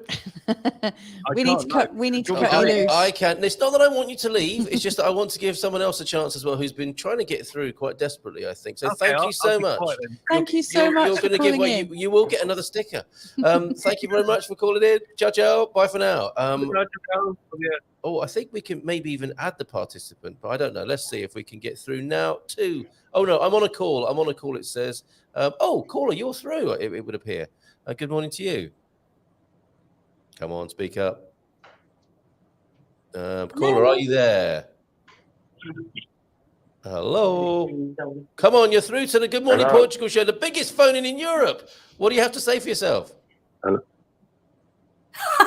Hello. Hello. Hello. Hello. Hello. Am I on? Yes, you are on. This thing is working. Now, come on. You're on the Good Morning Portugal show. Right. Okay. The Algarve. There's more to the Algarve, okay, Carl, than Villa Mora and Albufeira. Yeah, okay? Carl. He's talking to the other one. And then there's more. There's more to the Algarve than Lagos, even though Lagos is fantastic. Okay. I'd also like to say there's a place in the west. There's tons of places in the west, like Sargash, like Villa de Bispo, like Aljur, Arifana, going all the way up the beach. And also as well, Royal Algarve. You know Nick Robinson, okay, from Algarve Addict. Oh, yes. He will show you so many lovely places of Royal Algarve where it's not just beaches. And by the way, Louisa, I trump you because I'm surrounded by 20 golden beaches just 5 minutes from my front door. He sounds, you know what? He sounds like you're on a grudge mission. He sounds a bit angry, doesn't he? What town are you in? What town is he in?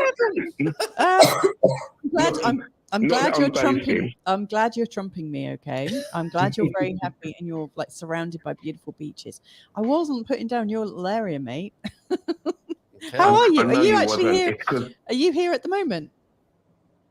Right now. Listen to this. I don't know if you can hear this, right? Is this the sea? This is the sound of my shutters going up.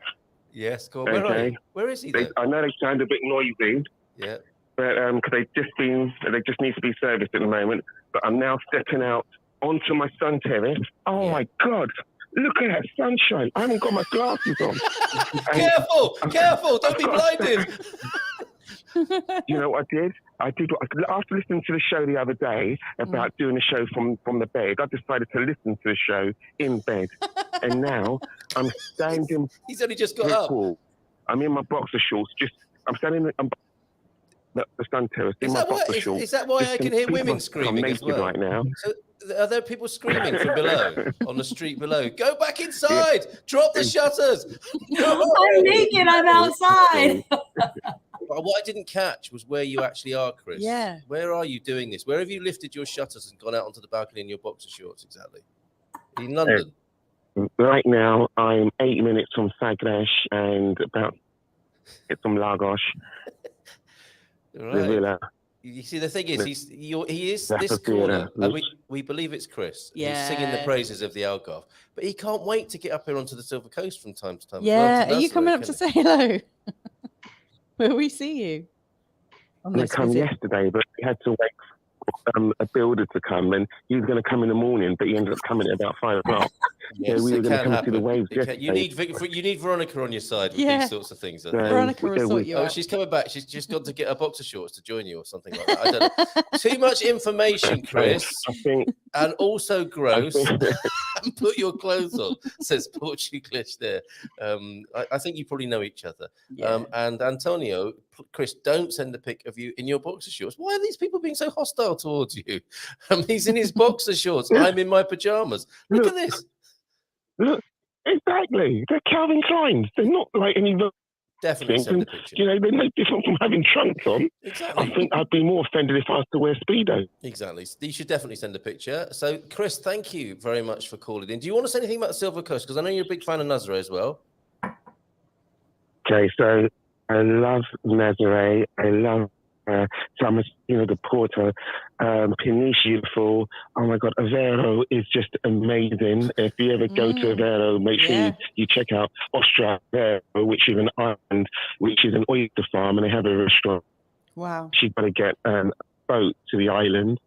It's I mean, when we were there last year, Rima found it for me. It was a surprise. We got there and we got the boat over to the island, and an oyster boat, and so we had the first set of oysters, and it was so good we ended up ordering 30 more.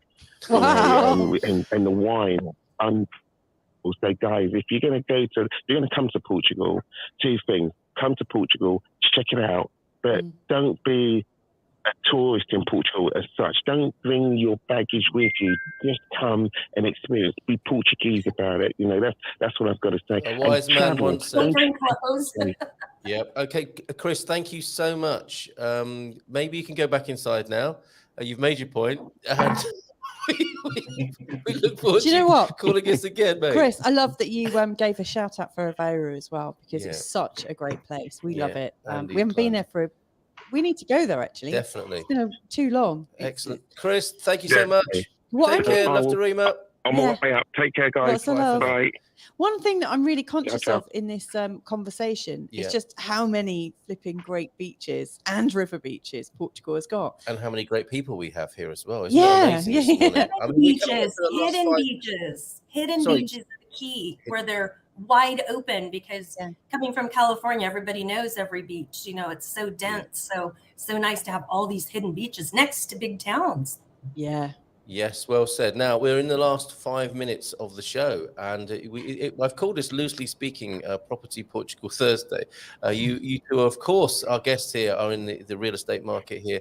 Maybe some comments, if we could refocus again, it would be fantastic, on your views for the coming year. for the Portuguese property market. It'd be great to hear your views on that. I just can't get out of my mind the idea of the combination of Speedos and 30 oysters. Something. It's not a combination I'd recommend. Did he say he ordered 30 oysters? 30 extra oysters. 30 extra oysters. I bet the first ones went down so nicely. I bet he had some lead in his pencil after that. US cars had chokes. Still on the matter of chokes this morning. So thank you very much for that. It's been a wide-ranging episode this morning. And Veronica will call you when we are down next.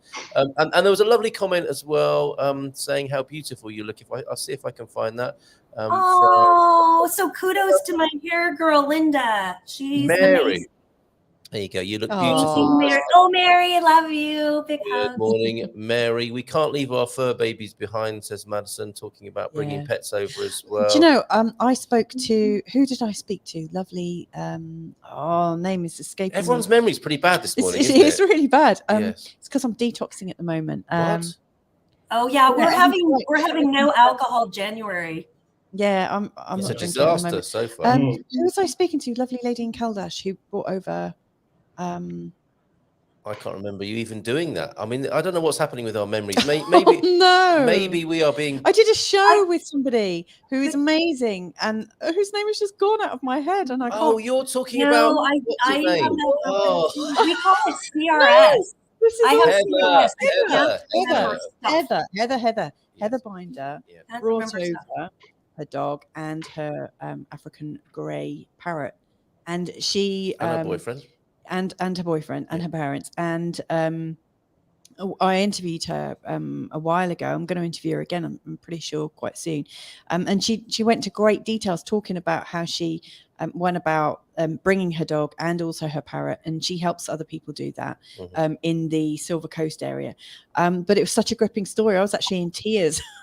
it went like there's one bit where she was... there was a transfer in a different part of Europe. It might have been Germany.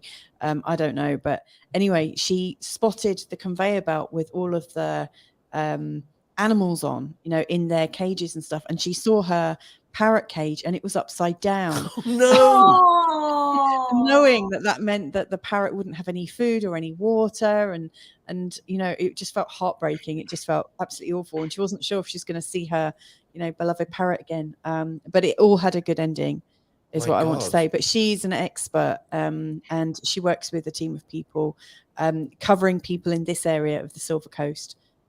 So yeah, if anyone is coming to the Silver Coast with animals, then I absolutely recommend that you go to Boots on the Ground, Portugal. Heather. Boots on the Ground? Is it Boots on the Ground? Yeah, you should meet Heather Portugal. anyway. Yeah, I get asked that all the time about the animals. Me too. Yeah. And she's got a real estate background, very much like you, and she's really on it like you are, Veronica. You and I don't know about your style, Carl. Carl too. I'm on it too. Carl too. How's your rental market doing, Carl? Because I know our rental market's still a little tight, but we had a friend come down and she found a couple. How's your rentals going, man? It's very busy. Obviously over Christmas it slows down, but it's picking back up again. There's no shortage of people looking for places, and as always, looking. But are there vacancies, or is it? There's never. There are vacancies. I mean, the way I describe it is there's never enough. So if I get a client and we're looking, then as always, you've just got to try and get your foot in the door first. If it gets listed, you want to get on the phone to the agent that day. And really press your case, tell them who you are and why you're the best thing since sliced bread. Get your foot in the door and do it. So the properties are there, not enough of them, which is obviously why we see higher prices. But, obviously slow over Christmas, but I anticipate that it's just going to get busier and busier. There is no, the people coming to Portugal, the expats from the US and mainly the US, but UK, it's not slowing down, they have a better shot with you, right? When you're a real estate agent and you're calling locally and saying, hey, I've got a client. Can I preview this or can I look at it? They're going to have a better shot with you than just one of my friends had actually replied on one of the online sites and in their chat and said, hey, can you call me? My phone doesn't work here, and asking to call an American number. It's like, no, you're lucky if you're going to get a response. But there's so much more demand than supply, that you really need to present yourself in a good light. And hey, how can I make it easy for you? Or calling Carl, they show you if they're serious. Well, this is it. I mean, you've got to, while a lot of the agents here do speak English, some don't, and the ones that do, it can be broken. So I can sort of survive in Portuguese. I'm very far from fluent, but I know enough to sort of have those initial conversations and sort of it's kind of an icebreaker, and then that's sort of the start of a relationship. And that's how that's how I get the viewings anyway. So I generally don't struggle to find people places, from blowing my own trumpet. I'm quite good at it, If you want a place, I will find you one. Wow. But there we go. No shortage of clients, definitely a shortage of properties. But I do recommend you get an agent. I see so many stories from people saying, I can't even get a return phone call, so that's my job, just to keep back. If you want a place and you like it, I'll just keep phoning and phoning and phoning until I get the response that I want. That's how it is. Well, you also built a relationship with other agents. Exactly, and say, hey, it's me again. We placed this person here or there. Oh, yeah. And they see how easy it is to work with you, how it's professional, it's streamlined. I have little sort of preferred agents, little WhatsApp groups that I put people into. So there's certain areas or certain price points, and I can just say, look, I've got a client coming from the States. They want a T3 and they've got a budget of 2,500, whatever. And I can just say anything available. And you do get, things that are not on the market and things like that. So it's always worth it, because not everything makes it to market, They don't. They'll go quick. Or some agents are just lazy and don't post it. Exactly. So I can send my details out to other agents and just say, hey, this is what I'm looking for if anything comes up. And sometimes you hear nothing, but just occasionally you get that golden lead. And they're the best ones because you're in the door first. They know I'm easy to deal with. They know I've checked out my client's credentials, and so, we get the deal done, basically. Well, and it's legitimate, and that's, again, the big reminder that there are scammers on these online sites, and I put that in one of my articles. So I hear stories of people who have bought houses, and they don't exist. They've given them a wrong address, so they've shown them a house. It's maybe a rental. They go in and rent a place, show them, they think they're buying it. They put up a fake notary agency, fake office. There was a guy from Scotland I just met, and he says, my best friend was so excited. He bought property in the Algarve and he was going to fix it up and have it for his family. They went down to it and the guy says, what are you talking about? And he'd gone through the whole procedure like it was legitimate. Anybody can post on those online sites. Go to Idealista and go post one today. Personal sites. And you'll notice that some actually are taking pictures. They'll say Keller Williams or Coldwell Banker. They've just copied, screenshotted the photos and put an ad. And by the time you've given them first month's, last month's, or someone asking for 6 months. Well, it's not just that. Some people, do hear stories about agents asking for a viewing fee, which is, it sounds ridiculous, but when people get desperate, so they'll pay money up front, they take them outside of that arena and, okay, why am I this money? All kinds of different scams. So I definitely think it's worth having somebody who's looking out for your interests, Yeah. So someone you've met or you can trust, like Carl, clearly he's vetted. Yeah. He's on my old team. Or, someone that's referred to you that is legitimate. If you know somebody who lives here, or obviously I do it, I'm a matchmaker and pair you with the right person for your personality and what you're looking for. But it's so important. It's so important. I can't say it enough. And there really are people. There's one tour guide that's on the Facebook group kind of for Americans. And he says that even in Tavera, there's so many times he brings people, he picks them up at Lisbon airport with all their suitcases, and he takes them to an address that doesn't exist. Yeah. So how devastating would that be when you're and you think these aren't Portuguese people. Anyone can get on the internet from, Africa or some of these places that are really doing a lot of cyber crimes. It's very easy to forge documents and make a fake persona and get people. It's so easy to wire money around. So it's always Bible. And that's part of my job. If you're in real estate, I'm always, whenever I call an agent first and we make a viewing, I'm always suspicious. Just enough kind of thing, just looking and making sure, does this feel right? And I don't really encounter any problems. I've not come across it personally. As soon as they know I'm an agent, I think they run a mile if it's any kind of scam, because they know that I'm looking for telltale signs. Yeah. So but people are transferring lots of money. They might be transferring 6 months of rent in advance. Yeah. It might be $10,000-$15,000. So I'm always double checking everything. This is the right person. Double check, get answers, emails, check those people. You have an in-house attorney too, right? So you have an Absolutely. attorney that will run the. I remember at Caldwell Banker, and every agency should do this, but before you were able to list something, you had all the documents in order. You weren't even allowed to list even a preview unless every single document was there. Process. It's not just like, hey, sell my house, and then a few days later it's online. It's a process. Get all the documents in place, make sure everything's right, check out it's got all the planning, everything else, and then we can go ahead. And we know what we're selling, and we can have confidence selling it to people. So it's got to work that way. Yeah. Good job. Okay, we need to resolve the show. We have been overwhelmed officially in a really good way this morning. This is what happens when we have fantastic guests and talk about really interesting things here on the show, and have our phone in as well. Just if you could let nom de plume know here, Carl, which area you do cover. You're the Lisbon man, right? Well, I mean, I work a lot in Lisbon, but I mean, I will cover anything right across from sort of Cascais, Sintra, all the way across to Setúbal, that entire sort of coastline, because I live in the middle of that basically. So a lot of my time is spent in Lisbon, but I do get across to Setúbal looking at properties, and again, Cascais. So any of those. Your headquarters is Cascais, right? Are you still, the office is still listed in Cascais? Well, okay. I've actually, me and my entire team have left Caldwell Banker. I didn't know that.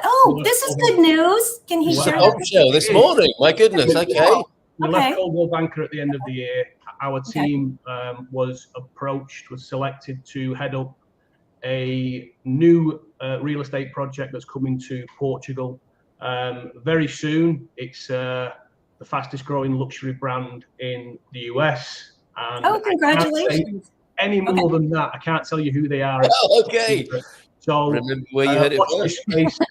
On the 7th of February, we're going to have a launch event. So it's very exciting for us, and to be selected, for that by this massive brand was kind of an honor. Well done, mate. Congratulations. Fantastic. So we'll have agents covering the whole country, top to bottom. But if you want me to help, you can get in touch with me via Carl. Anywhere in or around Lisbon. And listen, if you really want to deal with me, I don't mind. I'll drive to the Algarve if you want to buy a place. No problem. That's the job. We are expecting Mrs. M and Veronica and myself are expecting an invitation to that launch. Yes, so we can drink cocktails with you. That was where we were going with our mind. Certainly will be getting an invite. Don't worry about that. Brilliant. Right, we need to get babysitters. We do. Do either of you sell, rent commercial property, retail space? I've got a final question for you, and that's not it. Veronica? Commercial and retail is a whole different market. Generally, your residential people aren't going to do commercial. If they do, you're kind of branching an area that's outside of your scope. It's a special real estate classification. So at least in America, here you don't have to be trained. Here, there's no licensing requirement, but in America, it's a special requirement because things are so different. I mean, all the methods that you base pricing, the cost-based method, or all the different, your formulas are completely different. So I personally don't, but I can give you a referral, to somebody who's special. I just can't help. Like normally I'll take that first call and kind of help organize you and where you want to be before I toss the referral to somebody, because I wouldn't want to send somebody to Carl that says, hey, I might want to live in Lisbon, or I might want to live in Porto, or I might want to live in the Algarve. They're not ready at that point. At that point, they need a travel agent, right? When they know, hey, I want to live in Lisbon. No, but it's true. You need a travel agent. That's why it's funny. Real estate agents, I get it asked all the time, can I have 4 agents because I want them to show me around? No, that's not their job. Your job is to find the area. Then they will show you when you want, okay, I want Lisbon. He'll show you the different neighborhoods of what might be right for you, but to ask him to take you to the Algarve is ridiculous. I completely agree. I mean, I have had clients in the past where I sort of felt I am exactly that. I'm like a tour guide, and sometimes I have to step back and say, look, I'm really happy to help. And if you think, look, maybe you want to live in a specific area, I will meet up. We can have a coffee. I can show you some neighborhoods. I do that particularly where I live. I've had a few people, but I've had others who are like, yeah, we'll look around there, and can you take us to Stubal? And then we're thinking about maybe you know, Nazare. And I'm like, look, I'm not a tour guide. I will share my knowledge. I will spend my time with you. But, you know, narrow down a little bit more what you want, and then I can help you, you know, for sure. All right. So boundaries. And remember that it's not fair. We just had a client. I know you want to close, but we just had a client who was begging to use my agent in the East Algarve because she knows every nook and cranny. She knows the things that aren't listed. She knows the developments, the projects that are being flipped, and these cool little houses. And she said, oh, we've just been all over Portimao and Lagos with an agent, and I think yours is better for that area. Can, you know, you give me her contact? And I said, no. I said, you've just totally, excuse my French, screwed the agent you worked with that's driven you everywhere. She's taken her time, her gas money, her resources. She could have been with the client who is serious about buying. And now you're asking me to screw this other lady. And I said, no, I'm not going to give you this contact unless you sever that tie and pay her for the time that you spent with her. And they actually gave her an envelope, and they said she cried because I just well done. Yeah. And she says, nobody's ever been this kind. And I'm like, yeah, you have to realize you used her as, you know, and it wasn't their fault. They didn't contact me first to say, let's figure out where you want to live, and then we'll put you in contact with the local. And so they were really good people. And so they agreed. And again, that lady's like, they just treat the real estate agents badly because they just don't get it. And I think it starts with the agent setting the boundaries. Yeah. And saying, all right.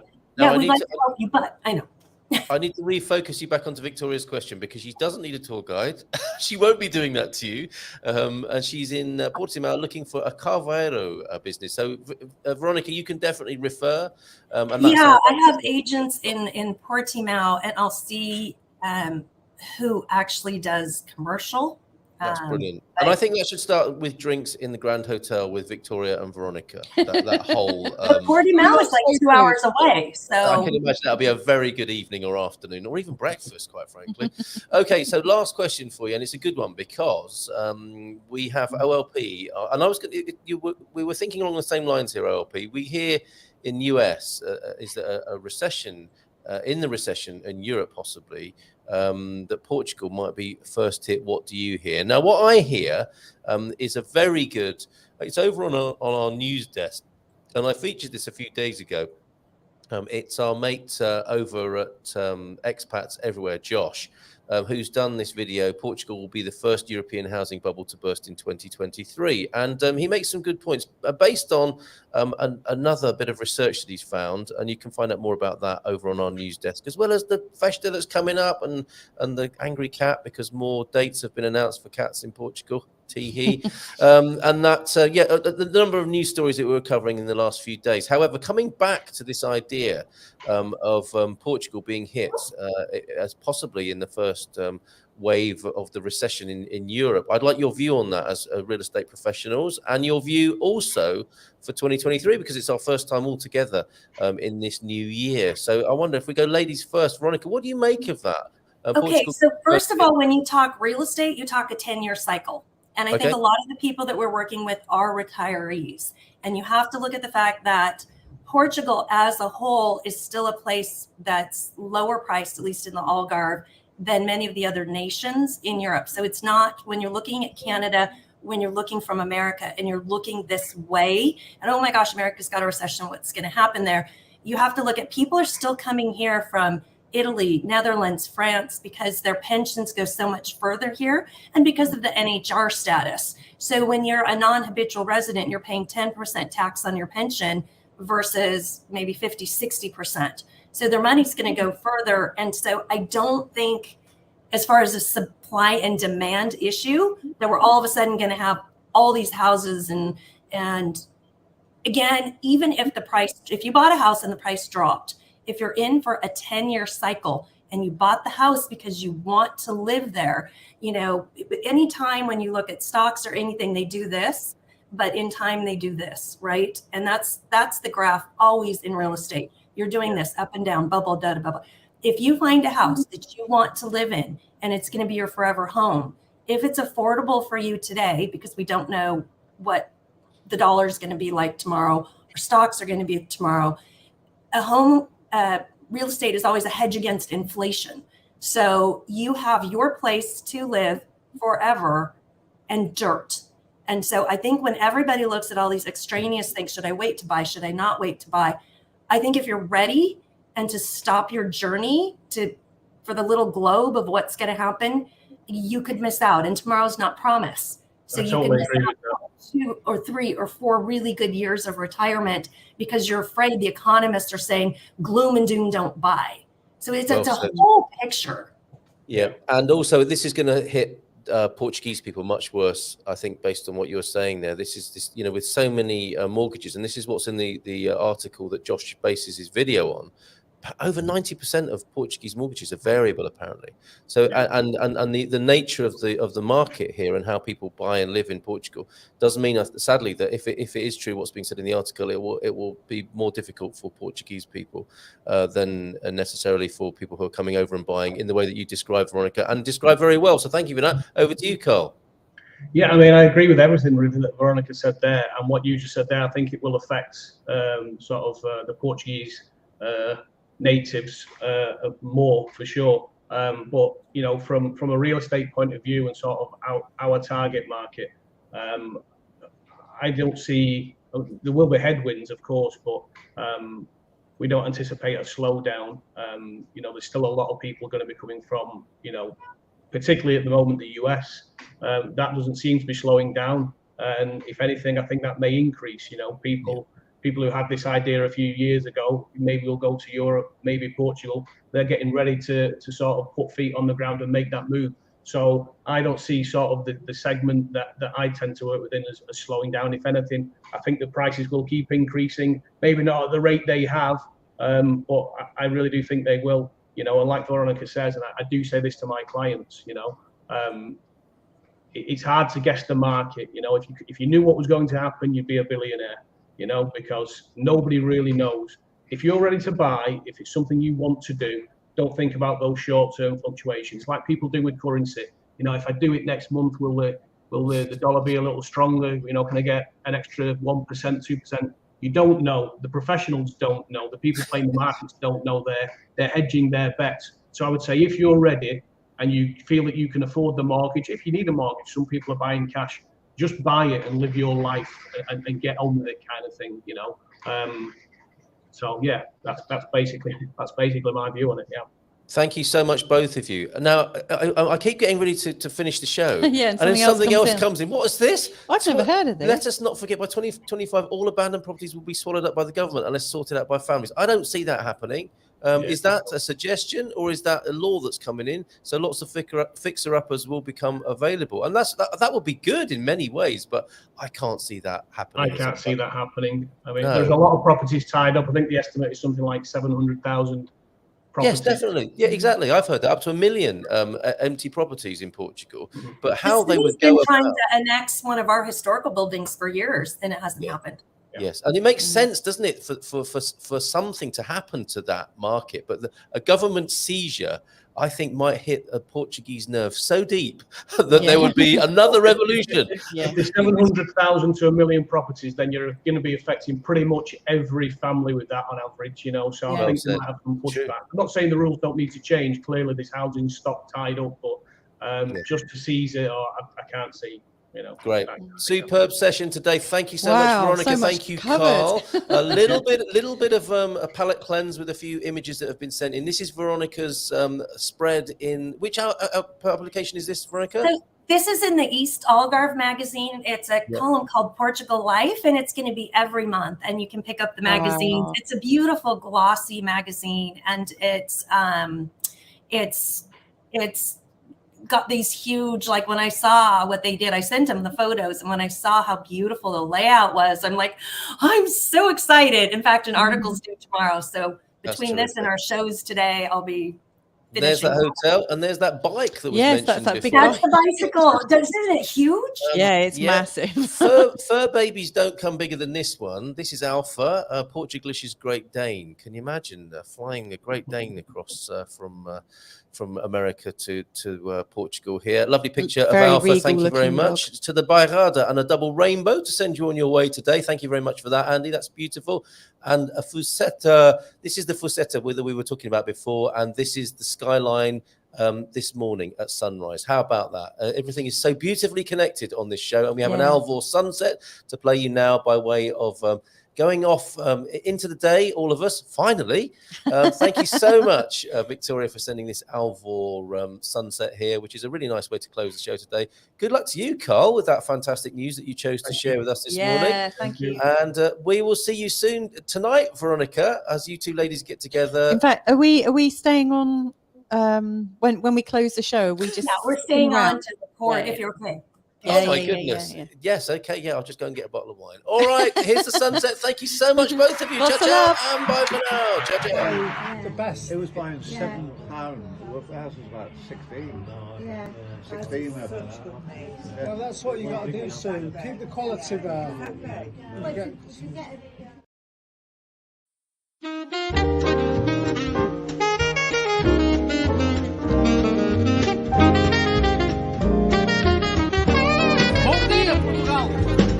In Portugal, there's a YouTube show full of fun facts you need to know. Carl rings the bell and the members show to the GMP morning show.